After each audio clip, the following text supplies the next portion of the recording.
दोस्तों यूनिमैक aerospace limited इस company का आईपीओ 23 दिसंबर 2024 यानी कि आज से लेकर के 26 दिसंबर 2024 के बीच में खुला हुआ रहेगा।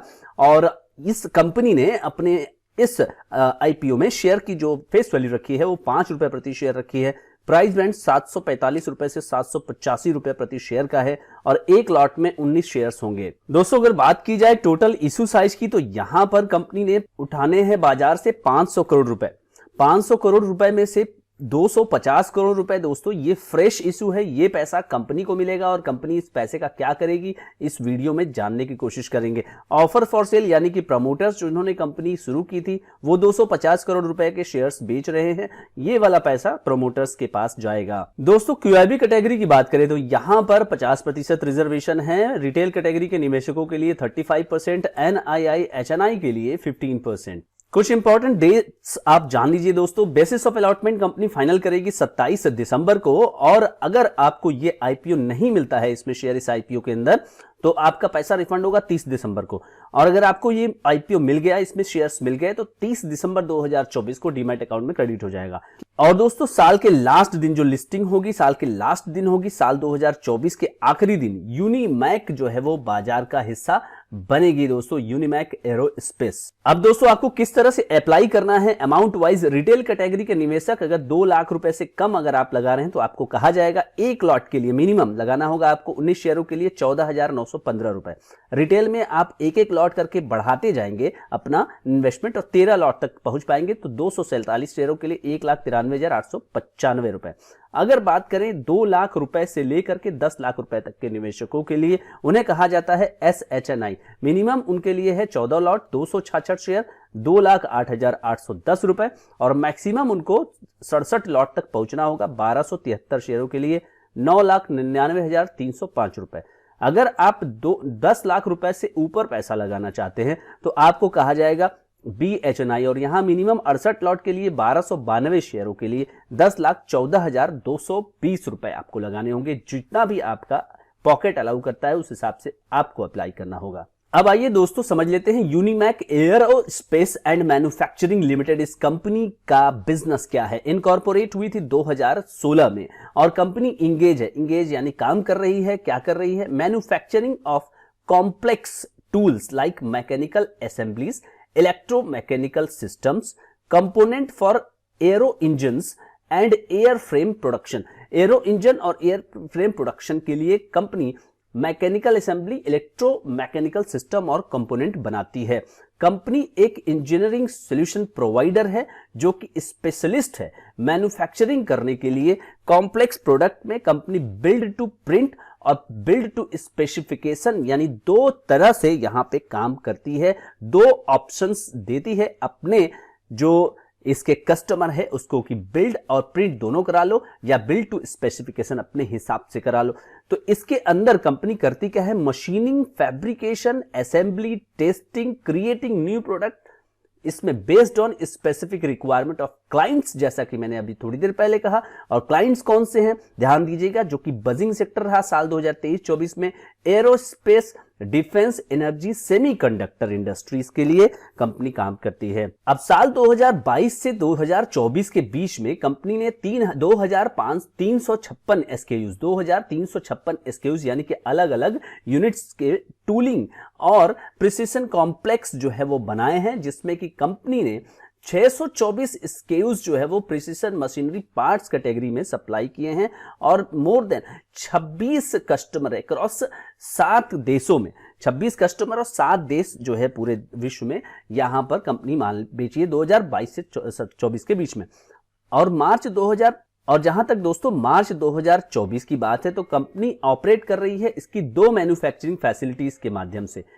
एक आपका बेंगलोर में है जिसका की साइज है 1,20,000 स्क्वायर फीट और unit 1 located in Peenya, span over 30,000 square feet.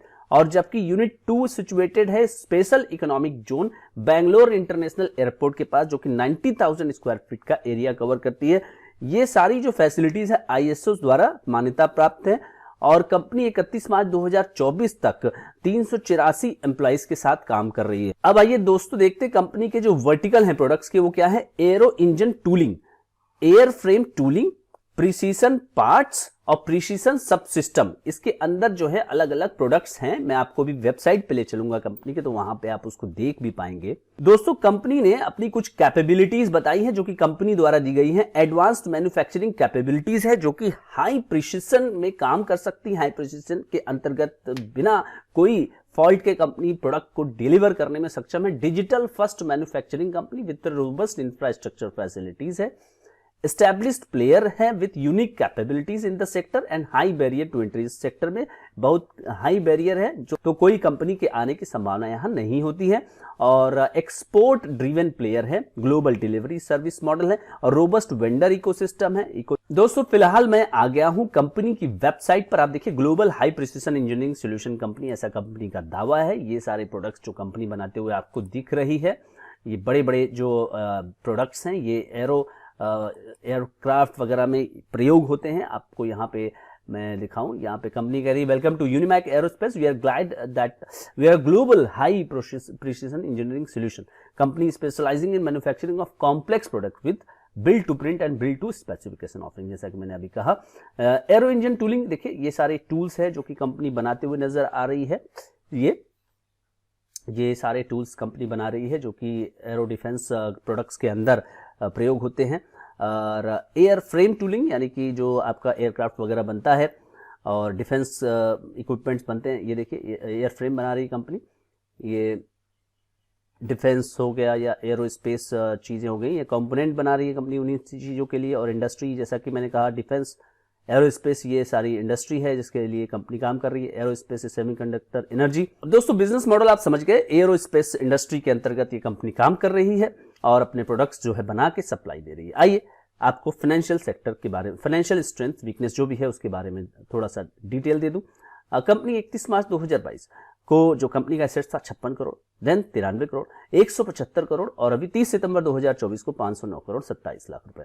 तो एसेट्स में उत्तरोत्तर वृद्धि आपको देखी गई। रेवेन्यू की बात करें तो 37 करोड़, देन 94 करोड़ सीधे और फिर 213 करोड़ और उसके बाद 127 करोड़, ये 6 महीने का है। तो जबरदस्त तरीके से कंपनी ने उछाल प्राप्त की रेवेन्यू में। Profit after tax 3 crore 39 lakh, 22 crore 58 crore, then 38 crore, ये 6 महीने का। तो ग्रोथ के प्रोस्पेक्ट से अगर आप देखें 3 साल में तो जबरदस्त ग्रोथ कंपनी ने किया हुआ है। नेटवर्थ की बात करें तो फिलहाल 30 सितंबर 2024 यहाँ पे 390 करोड़ का नेटवर्थ कंपनी का है और रिजर्व्स एंड सरप्लस 113 करोड़ और टोटल बोरिंग अभी फिलहाल कंपनी के पास है 74 करोड़।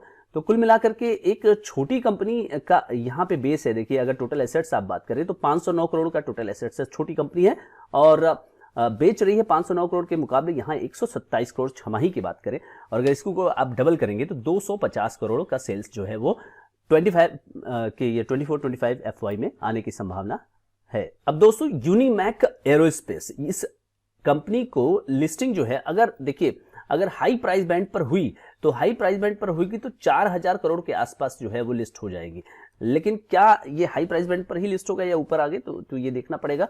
तो कुल मिलाकर के आप देखेंगे कि ये ऊपर ही लिस्ट होता हुआ नजर आएगा। अब आरओई की बात करें तो आरओई है 53.53, आरओसी 54 और डेट टू इक्विटी रेशियो है 0.3 और रिटर्न ऑन नेटवर्थ यहाँ पे है 53%।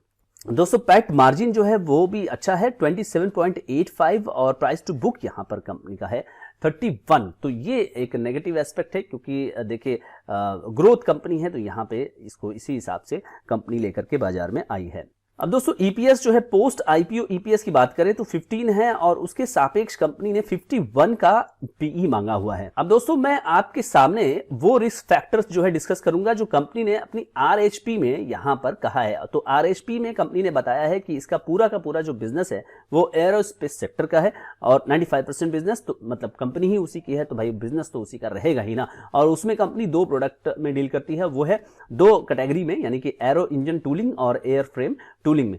तो अगर कंपनी का बिजनेस जो एरोस्पेस सेक्टर के अंतर्गत है, सेक्टर में कोई प्रॉब्लम आती है और इसके अंतर्गत जो प्रॉब्लम आती है जिससे कि सेल जो है डाउन होने की संभावना हो सकती है, ऐसा कंपनी का कहना है। अब दोस्तों कंपनी का जो बिजनेस है उसमें टॉप 5 कस्टमर्स से कंपनी जो है वो 94% सेल कर रही है। सितंबर 2024 का ये डेटा है। अब ये 5 कस्टमर के साथ कंपनी का जो रिलेशन है वो किस तरह से आगे चलेगा, उस हिसाब से कंपनी का बिजनेस आगे रहेगा। अदरवाइज प्रॉब्लम हो सकती है। दोस्तों, लॉन्गर जेस्टेशन पीरियड ये होता है कि आपको ऑर्डर मिला किसी चीज को करने का, आप उसको बनाते हैं और उसके बाद आप डिलीवर करते हैं और उसके बाद आपको उसका कैश प्राप्त होता है, यानी कि कन्वर्ज आप कब कितने दिन में कर लेते हैं, मतलब डिलीवर कर देते हैं ऑर्डर मिलने के बाद से लेकर डिलीवरी तक, तब तक आपको पैसा मिल जाए।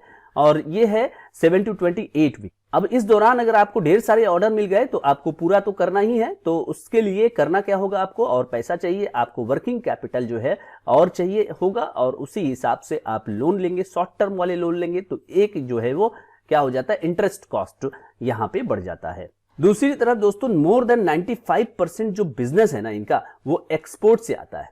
तो इस बात को आपको समझ करके चलना होगा कि बिजनेस जो एक्सपोर्ट से आता है वो दूसरे देशों पर निर्भर करता है, और दूसरे देशों की कंपनियां जो है वहां के रूल्स ऑफ लॉ में बंधी होती हैं, तो वहां पे कोई प्रॉब्लम आती है, वहां पे कुछ रूल्स, वहां पे कोई लॉ अगर बदलता है तो प्रॉब्लम कंपनी को यहां झेलना पड़ेगा। More than 80% of business is conducted through subsidiary इनकी जो है वो है इनोमेक एरोस्पेस, जिसके माध्यम से ये अपना पूरा का पूरा रेवेन्यू जनरेट कर रहे हैं।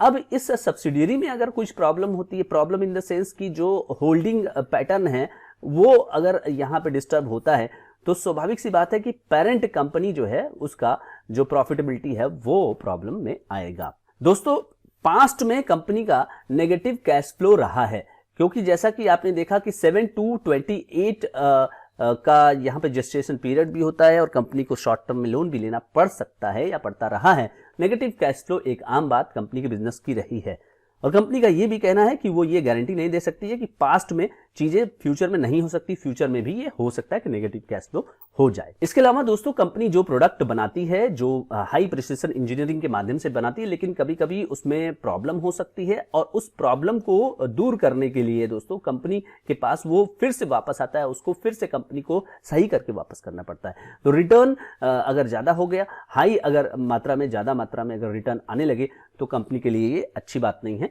इससे प्रॉफिटेबिलिटी इंपैक्ट होती है। दोस्तों, दूसरी बात यह है कि कंपनी के मटेरियल, उसकी कॉस्ट जो है वो कांस्टेंट रहना जरूरी है। अगर ये बढ़ते हुए तरीके से अगर रहेंगे तो कंपनी जो ऑर्डर बुक की होगी, जिस प्राइस पर बुक की होगी, वहां पे इसको नुकसान हो सकता है। दोस्तों, अभी फिलहाल आज की डेट की बात करें, 23 तारीख है, पहला दिन है आईपीओ का। 785 रुपए का हाई प्राइस बैंड है, 480 रुपए जीएमपी चल रही है, और अगर परसेंटेज के रूप में इसको व्यक्त की जाए तो मोर देन 60% की जीएमपी चल रही है। दोस्तों, जैसा कि आप जानते हैं कि सेंट्रल गवर्नमेंट जो है वो मेक इन इंडिया का प्रोग्राम चला रही है। सेंट्रल गवर्नमेंट के अंदर जो मेक इन इंडिया का प्रोग्राम है, उसके अंतर्गत जो डिफेंस है, उसमें सरकार का जो है जबरदस्त तरीके से फोकस है कि जो भी चीजें डिफेंस की कंपनियां करे वो भारत के अंदर करे, उसकी एक बेनिफिशियरी ये कंपनी रहेगी ही रहेगी। भारत सरकार का ये कहना है कि कुछ भी बने वो भारत के अंदर बने, और भले से वो भारत की बाहर की ही कंपनियां क्यों ना हो, वो यहाँ पे आके प्रोडक्शन करे, और उस मामले में कई सारी जो पीएलआई स्कीम है, यानी प्रोडक्शन लिंक्ड इंसेंटिव्स,